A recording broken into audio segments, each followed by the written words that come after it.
test is in 4 parts: Part 1, Part 2, Part 3, and Part 4. Now look at Part 1. Part 1. Susan came to Barclays Bank and talks to a bank clerk. First, you have some time to look at questions 1 to 6.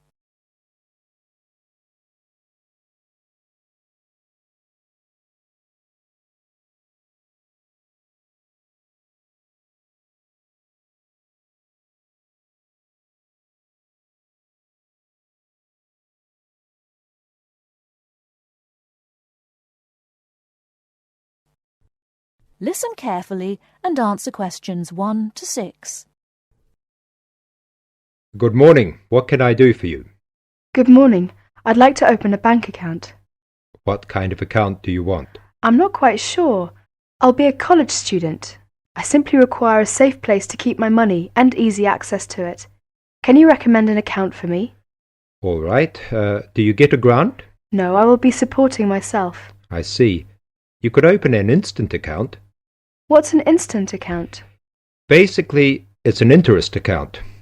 It has all the usual current account facilities such as a cash card and a deposit book, except a checkbook, and pays competitive interest on your account when it's in credit.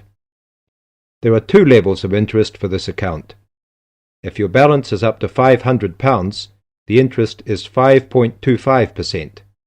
If your balance is 500 or over, it attracts an even higher rate of interest, which goes up to 7.25%. You will receive a cash card for our machines, so you can withdraw money with the card from any machines or any Barclays branches when the bank is closed. Oh, I see. How can I withdraw money if I have no checkbook? Well, you have to withdraw money either using your card or visiting your branch. I see. Before you hear the rest of the conversation, you have some time to look at questions 7 to 10.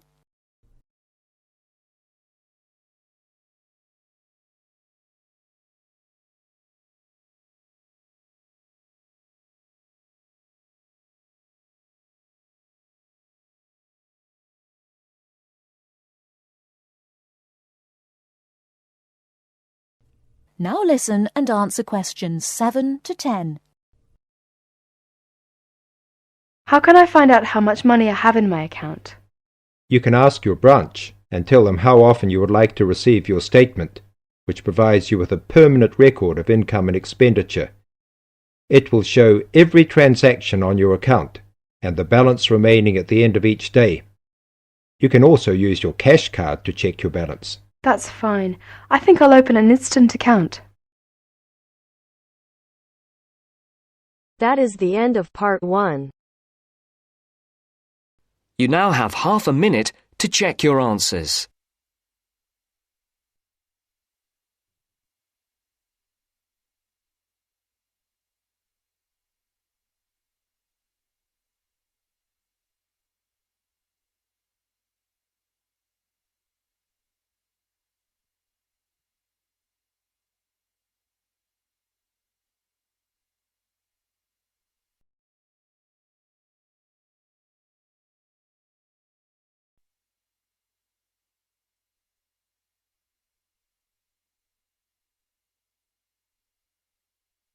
Now turns to Part 2. Part 2. You'll hear someone talking to a group of university students. First, you have some time to look at questions 11 to 17.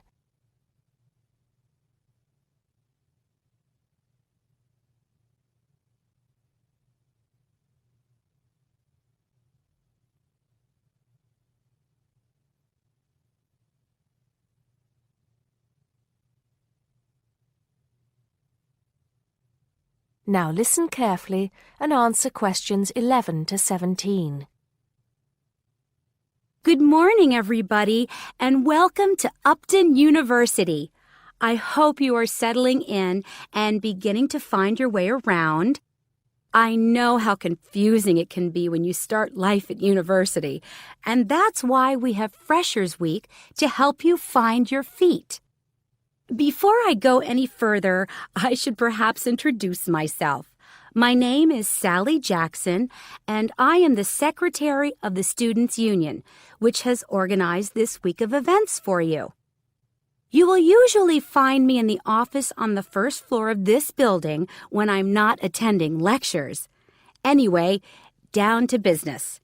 Of course, there are a few things that you are obliged to get done during your first week here.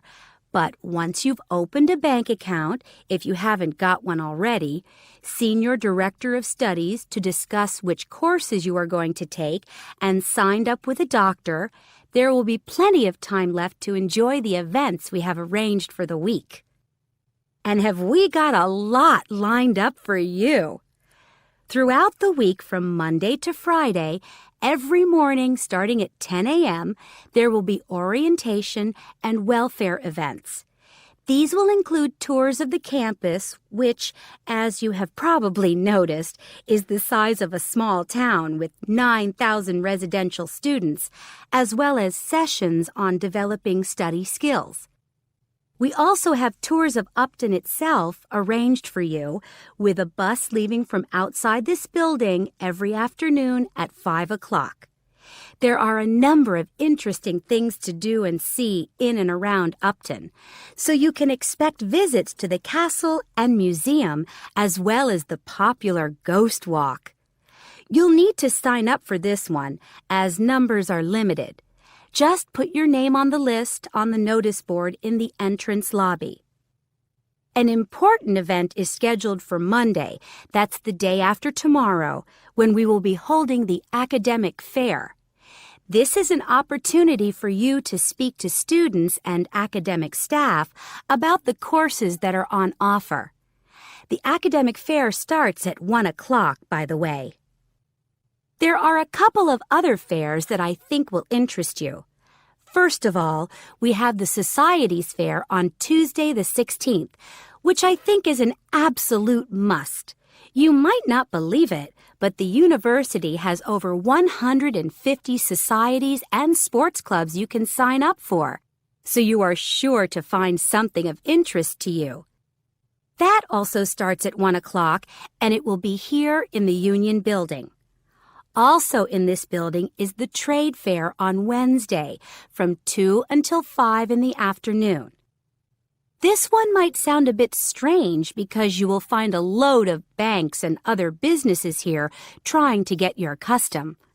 You will find plenty of bargains and, best of all, a lot of the businesses give away stuff for free.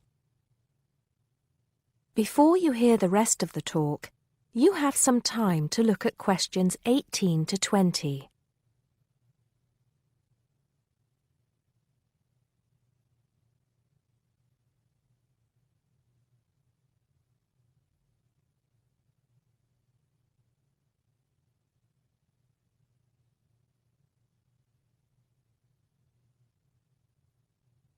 Now listen and answer questions 18 to 20.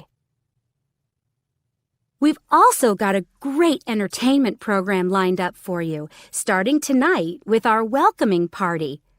We have a top band lined up for your entertainment, but I'm not allowed to say who they are. All I can say is that I am sure you will not be disappointed. So come along to Blackmore Hall at 9 o'clock this evening to get your university experience off to a flying start. Just one point. I'm afraid this event is limited to freshers only. Because of space restrictions, you can't bring a friend tonight. Sorry about that. There's more fun and games on Monday in the Cotswold Theater here on campus. We have booked two of the cleverest comedians in the country, Paul Frazier and Jenny Brown, for a 3-hour show. Paul has assured us that he and Jenny have packed the show with new material, and as they always get rave reviews for their shows, I think we can look forward to an evening of great entertainment. That's in the Cotswold Theater on Monday evening at 7:30. Moving along a bit, on Thursday there is an important date for your diaries. This is the official Freshers opening ceremony, when the dean welcomes you to Upton University. So remember, Thursday the 18th from 2:30 to 3:30 in Blackmore Hall. You certainly should go to this one, and by the way, light refreshments will be available. At the end of the week, on Saturday, you have the chance to dress up in your smartest evening wear for the official Freshers' Ball. Actually, although it's called a ball, it is quite a relaxed affair, so we are more than happy if you turn up wearing jeans and a t-shirt. The important thing is to relax and enjoy yourselves. Time and place are the same as for this evening's party. Blackmore Hall from 9 in the evening to 3 o'clock in the morning. Right. I think I've covered the most important and exciting events we have lined up for you, but there will be plenty of other things going on throughout the week, so remember to check the notice board in the entrance lobby regularly. Enjoy the rest of the day, and I look forward to meeting as many of you as possible this evening at the welcoming party. That is the end of part 2. You now have half a minute to check your answers.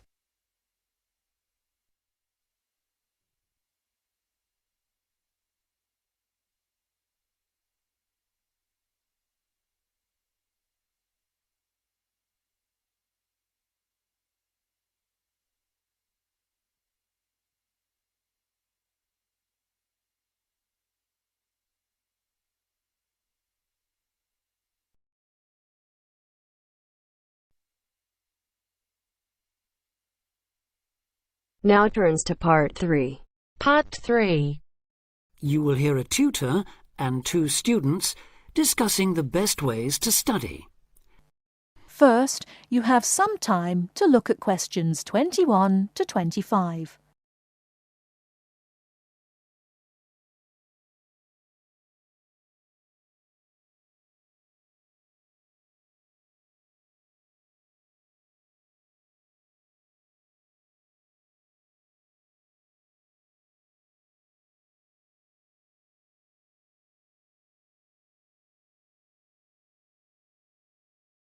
Now, listen carefully and answer questions 21 to 25. Well, how are you both settling in? Fine. Yes, no problems. So far, anyway. Good. Remember that as your personal tutor, I'm here to help you if you do have any difficulties. Now, as you know, lectures start on Monday, so I thought we'd look at a few ways of making the most of them, especially in terms of the notes you take. Let's begin by thinking about what you can do before you even go to the lecture. Any ideas? Make sure you're up to date with all the background reading, so you know plenty about the subject already. Yes, that's essential. The lecturer will assume you have that knowledge. Anything else, Carlos? Well, check what the topic's going to be. Of the lecture, that is. I'd go a bit further than that and consider what the content may be. Then you could ask yourself some questions that you want answering and listen out for the relevant information during the lecture. Okay. Now that brings us to the lecture itself and the actual business of writing notes. But there's a lot to deal with there, so we'll come back to that later. What I'd like to do for the moment is continue with the process of note-taking and move on to the next stage. Any suggestions for what that might be? When the lecture is over, you mean? Yes, once you're able to sit down somewhere quiet with your notes. Read them? More than that, you need to make sure they'll still make sense to you weeks, months later. Edit them? Yes, that's what's needed. It's well worth spending a few minutes on it. Any missing words, anything difficult to read, things you didn't have time to jot down, now is the time to do so, while everything's still fresh in your mind. Right. And after that, when's the best time to revise them? When do you think, Carlos? I'd say just before the next lecture, in the same subject. Precisely. That's a vital time to look at them again, for obvious reasons. But it's definitely not the only time. When should you revise them again? A month later, maybe? Sooner, and much more often than that. I'd recommend you look at them again once a week. That's why it's so important they're complete and easy to follow.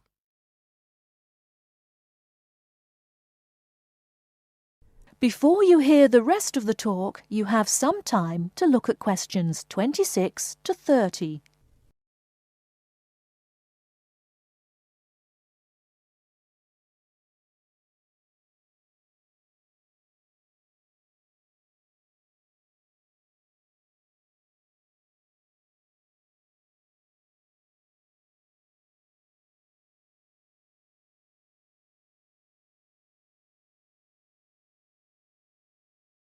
Now listen and answer questions 26 to 30.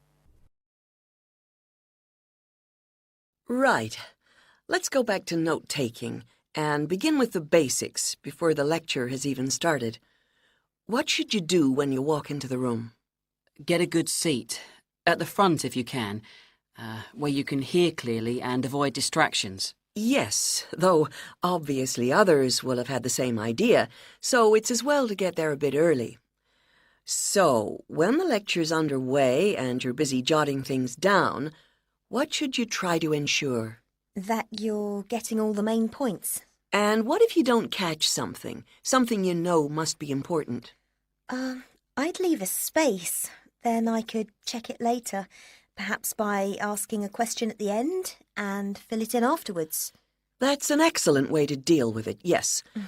And there's something else I'd like to mention here. Talking about going through notes afterwards, it's absolutely vital that what you write is legible for one very good reason. It saves time. You'll waste many hours during the course if your revision is held up because you can't read what you've written. Okay, what else can we do to make listening and note-taking more efficient? Well, I always listen out for signpost words. Sorry, what are they? They're the ones lecturers use to say where they're going. A bit like a signpost at a road junction, I suppose. Things like, the first reason is, however, to sum up, and so on. Yes, they can tell you when something important is coming, and help you organize your notes, too. Is there anything else you can add, Carlos? There's something I think's very useful, but it's later, after the lecture is finished. That's fine. Go on. Well, what I do is go through what I've written down, summing up the main points in a few words in the margin, on the left-hand side of the page. I try to use words that'll jog my memory, so that I can remember what everything's about when I look at them again. Yes, that can work very well. What some people do to review their notes is cover up their full notes from the lecture, maybe with a piece of paper or a card, and concentrate just on what they've put in the margin, trying to recall the details. Then they move the cover down a little and check whether they were right. Or you could put your main points on another piece of paper and clip them together. Instead of covering and uncovering, you just hold a page in each hand. Sure.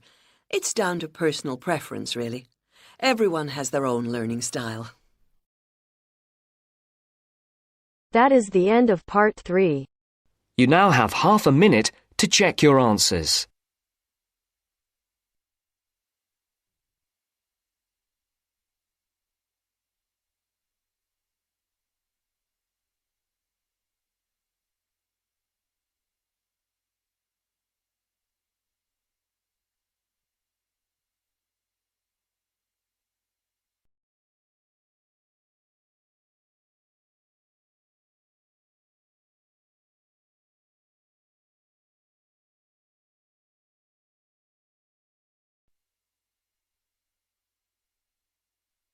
Now turns to part 4.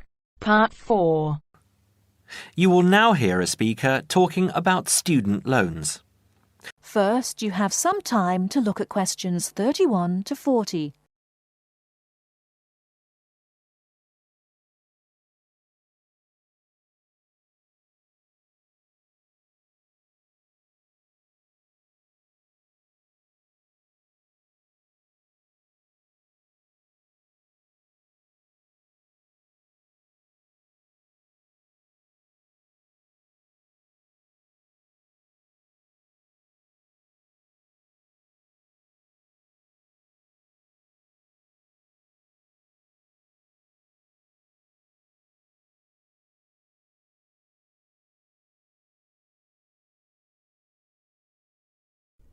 Now listen carefully and answer questions 31 to 40. Thanks for turning up today and welcome to this short talk on student loans. What you'll hear from me today are a few starting points, which should guide you in the right direction for what is suited for you. I'm assuming that most of you have an account at a bank or building society that you can draw funds from. These funds will either be your own or through a loan you may have with the bank. You may even have a credit card you can use. If you don't have a bank account, I suggest you open one with one of the major banks. It's the best option as you will find major banks have more outlets. Within the city and in close proximity to the university are HSBC in City Plaza, Barclays in Ragdale Square, National Westminster in Preston Park, and Halifax in Hope Street. At this stage, I just want to inform international students that not all the services available for resident students will be available to you. As international students, you need to provide documentation stating that you have funds available to see you through the duration of your study. Different banks have different policies, so search out the one that will benefit you the most. You will also need to provide a photocopy of your passport and certification of your enrolment in the university. The most common way of taking out a student loan is either through the university or through a banking institution. If you decide to go with the university, again, you need to supply a certification of enrolment and passport if you're an international student, or if you're a resident, you will only need the enrolment details. One word of warning is that you need to be clear on the interest you will be paying on your loan. The interest level through some universities is almost as much as the loan itself, so if you borrow £10,000, you might have to pay back close to 20. Also, with student loans through the university, you have a limited time to pay them back, and this time is not flexible. You might have only 1 year, you might have 5. As I said, different universities have different policies. This university, for example, has an interest rate of 23.5%. It's quite high, but not as high as many of the other larger universities. The other option is to take out a loan through your bank. You will find that most banks will have lower interest rates than the university. They average roughly between 14.5 to 18.5%. Banks also give you an option of over how many years you want to make repayments. You can basically choose to pay it back in a year or in 10, even more if you are finding it difficult. Make sure you have an account with the bank you decide to go with. Either a current account or a savings account is enough. With either of these accounts, you can use your card to make withdrawals and deposits from automatic teller machines at any time, and make payments over the internet if you choose. You can also use Maestro, one of the systems which automatically take the money from your account at a time that you have specifically stated, and deposits it into a nominated account of your choice. You might decide to have £150 taken out each month, and each month this is what will happen. Also, check what fees apply with what services. Some services are free of charge, but they are few and far between. OK, so that's all from me. If there are any questions related to what I've covered today, please raise your hand. That is the end of part 4. You now have half a minute to check your answers.